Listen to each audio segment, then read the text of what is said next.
Hi, it's Rebecca here from Precious Pages Papercraft, and today I'm designing a layout for Bramble Fox, and I'm using a perspective title from the September Fox box, the lovely genuine piece you can see here, and I'm also going to pull in a couple of little hearts I've got from one of the mini perspective sets, and also Fox Cut number 17, one of Bramble Fox's stencils. So I'm starting off with a circular photo. It's of my little boy. Now there's no real story behind this photo. We'd just popped down to our local library at the beginning of the school summer holidays, and they've got in the children's section all these kind of holes in the walls. They're all padded and they've got all lovely twinkling lights in that the children can sit in and read or just chill out in. And he made a beeline for those, so I've got a series of photos of him sat in those. So no real story behind it, so I struggled initially to decide which collection to use to scrap the photo, because obviously you get like summer collections that are like beachy and summery things and flowery collections, and I really couldn't decide. And in the end I settled on 49er Market Spectrum Sherbet collection. Now I've used it a couple of times with kind of the blue and green tones, but I don't think I've yet made a layout using the pink and orange tones, and I thought it worked perfectly with my photo and the perspective. So I've got a sort of orange in the photo in my little boy's shorts, and I've got a kind of pinky like plummy colour in the like the foam padding around the edge of the circle that he's laying in. So I thought this collection actually worked really well, and then it complemented that perspective really nicely because it's a lot darker than anything else in the collection, so it really stands out and doesn't get lost against all the pretty colours. So I've backed my photo with a couple of plain cardstocks. One was an orange basil cardstock, and the other pink one is one of the Hip Kit exclusive cardstocks. And I'd already pulled out some bits and pieces from the collection that I wanted to use. So I had some circular pieces, a couple of kind of sentiment pieces, some flowers and some leaf sprigs. I've got acetate ones and the die cut ones, but just decided I've arranged things how I like them, kind of chucked it all on the page and thought actually I really like how this is going, but I just wanted to pull in a couple more leaves there. And now I'm at the point where I actually really like how this is looking. And none of it is stuck down, and I wanted to add some mixed media behind it.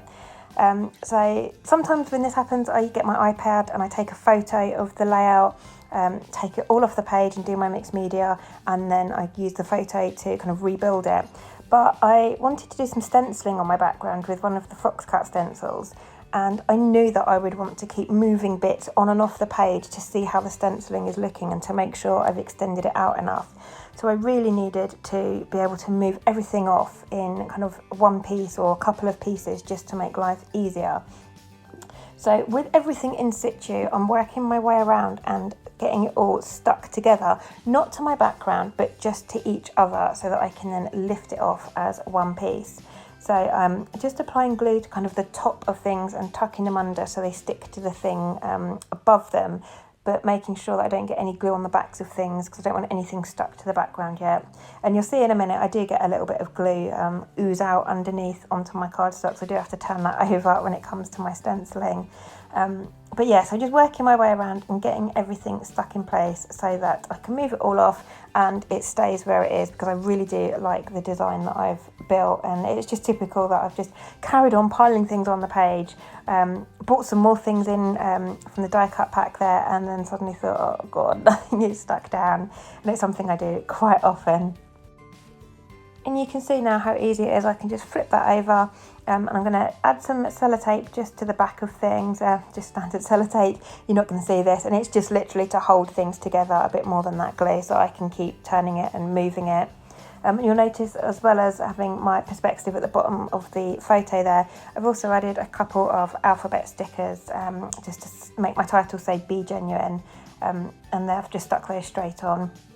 Making sure that where I've got those two tags, I've left the holes free, haven't covered those up with anything, so that I can thread some embroidery floss through those once I'm finished. But now onto that mixed media background. Like I said, this is Fox cut number 17. I adore this. It is my favourite stencil from Bramble Fox, and you can get it in several variations and sizes as well. So I think the one I've got here is like A5 or 6x8, something like that. But it also comes in A4 size as well. So if you want it even bigger, and I think there's also an A4 one that it's the whole way around. So you've got the circle in the middle, and the starburst bits go all the way around. So different variations on this stencil, but it is definitely one of my favourites. And I'm just using a couple of ink pads and some blending brushes. So the pink ink is a Distress Oxide, and the shade is Picked Raspberry, and the orange shade is a Distress Ink, and that's Spiced Marmalade. And I've just got designated brushes for each sort of shade. So I've got pink brush and orange brush, you can see here, or peachy coloured brush that I use for orange. And that's so that my inks don't all get muddied and I don't have to keep washing my brushes after each time I use them. So I think I bought a set of 10 or so on Amazon, and different coloured handles. So it works really well with these ink pads. And I'm using the stencil and going over first with the pink ink, and I'm extending that out quite far, but I'm making sure that as the lines come out, the ink fades off. So it's more concentrated at the start of the stencil where the circle is, and then it's fading out towards the edge of my page. And then I'm coming back in on top of that with the orange ink and just applying that to the middle section where the lines are a lot thinner, so that it kind of blends in and gives an ombre effect. And as you can see, I've done that in several areas where there's kind of gaps in the embellishment, and it's going to show out from behind those. And I really love how that looks. It's just a subtle detail, and it's not hard to do at all. It's very, very simple mixed media, very easy. It's dry, so there's no water and mess involved.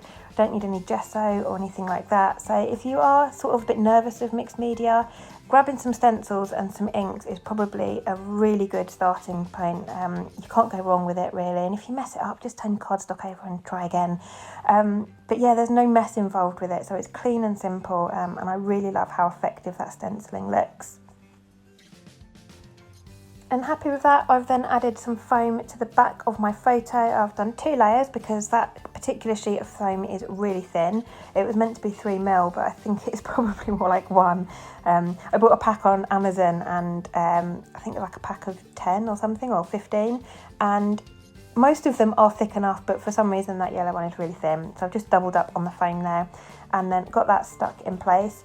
And now I'm just working my way around the outer bits of my embellishments. Obviously they're all glued together, but I want those edge bits raised up just to bring in a bit of dimension. So I'm using a mixture of tabby pop dots from Spiegel Mum Scraps and just some standard foam pads for the smaller bits where the tabby pop dot is too small.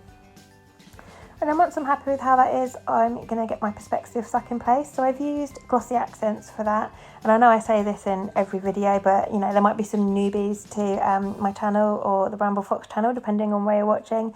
But glossy accents is my go-to adhesive for my perspectives. I just find it's a really strong hold, and it's see-through when it dries as well. So that's always the adhesive I use. So I've got that in place. I'm just adding in a few acetate butterflies here, again from the Spectrum Sherbet collection by 49 and Market.